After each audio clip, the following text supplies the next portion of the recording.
अस्सलाम वालेकुम फ्रेंड्स, आज की इस वीडियो में हम लिरिकल बैलेट्स को डिस्कस करेंगे और साथ में बायोग्राफिया लिटरेरिया इसको भी हम डिस्कस करेंगे। तो चलें आज की वीडियो हम स्टार्ट करते हैं। सबसे पहले हम लिरिकल बैलेट्स को डिस्कस कर लेते हैं।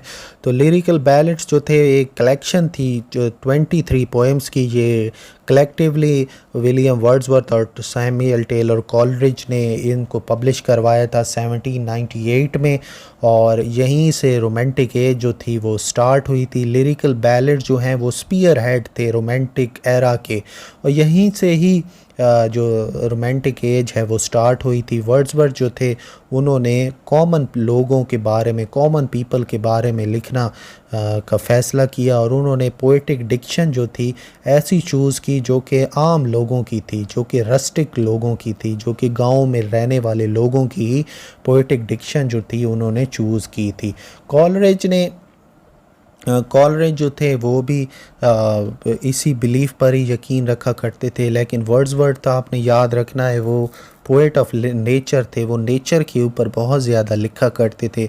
दूसरी तरफ जो कॉलरेज थे, कॉलरेज जो थे वो सुपर नेचुरलिज़म के ऊपर लिखना पसंद करते थे। तो सबसे पहली जो पोएम थी, बड़ा ही इम्पोर्टेंट क्वेश्चन भी है, सबसे पहली पोएम लिरिकल बैलेट्स की वो राइम ऑफ एंशिएंट मरीनर थी, और जो आखिरी पोएम थी वो थी टिंटन एबी की। ये जो 23 पोएम्स थी इनमें से 19 पोएम्स विलियम वर्ड्सवर्थ ने लिखी थी, और जो 4 पोएम्स थी वो सैमुअल टेलर कॉलरिज ने लिखी थी। ये बात भी आपने याद रखनी है, ये अक्सर एमसीक्यूज़ में ये क्वेश्चन पूछा जाता है। अब हम बायोग्राफिया लिटरेरिया को डिस्कस कर लेते हैं। ये वो वर्क है जो कि सैमुअल टेलर कॉलरिज ने लिखा था, और ये वर्क आया था 1817 यानी 1817 में ये वर्क सामने आया था। और ये जो वर्क है ये इसमें जो कॉलरिज हैं एट इट्स बेस्ट, अपने बेस्ट कैपेबिलिटीज़ और एबिलिटीज़ में हमें दिखाई देते हैं।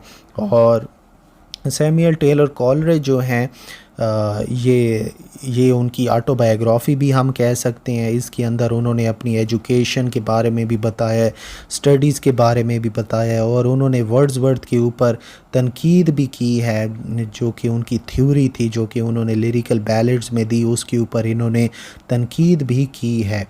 अब हम साथ में ये भी डिस्कस कर लेते हैं कि जो कॉलरिज था इसी के अंदर बायोग्राफिया लिटरेरिया के अंदर ही उन्होंने इमेजिनेशन का कंसेप्ट भी दिया। एक प्राइमरी इमेजिनेशन होती है, एक सेकेंडरी इमेजिनेशन होती है। तो इसके ऊपर मैं पहले भी एक वीडियो बना चुका हूँ, आप वो वीडियो देख लीजिएगा कि प्राइमरी इमेजिनेशन जो है ये वो इमेजिनेशन होती है जो हर इंसान के अंदर मौजूद होती है। ये वो इमेजिनेशन है जो कि हम ना चाहते हुए भी इसका अक्सर इस्तेमाल करते रहते हैं। लेकिन जो सेकेंडरी इमेजिनेशन है ये वो इमेजिनेशन है जो कि सिर्फ़ और सिर्फ एक शायर के पास मौजूद होती है। और इसके साथ ही बायोग्राफिया लिटरेरिया में सैमुअल टेलर कॉलरिज ने विलिंग सस्पेंशन ऑफ डिसबिलीफ का भी कंसेप्ट हमें दिया है। ये वो बिलीफ था जिसके मुताबिक जब भी हम कोई लिटरेरी वर्क पढ़ रहे होते हैं, जब भी हम कोई नावल पढ़ रहे होते हैं, तो हमारे अंदर ये कंसेप्ट ना आए कि जो हम चीज़ पढ़ रहे हैं क्या वो सच्ची है या झूठी है, या ये पोइट की तरफ से मन घड़त है, या इसका कोई हिस्ट्री में कोई सबूत भी मिलता है। तो ये जो विलिंग सस्पेंशन ऑफ डिसबिलीफ इसी को ही हम कहते हैं जब हम अपने आप को मुकम्मल तौर पर आज़ाद कर देते हैं इस आइडिया से कि जो चीज़ हम पढ़ रहे हैं क्या वो सच है या झूठ है, बस जो कुछ भी लिखा है हम उस सब पे यकीन कर लें।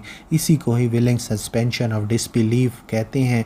और यही कंसेप्ट जो था ये सैमुअल टेलर कॉलरिज ने दिया अपनी बायोग्राफिया लिटरेरिया में। तो ये यही इन्हीं दो टॉपिक्स पर आज की ये वीडियो बनी हुई थी।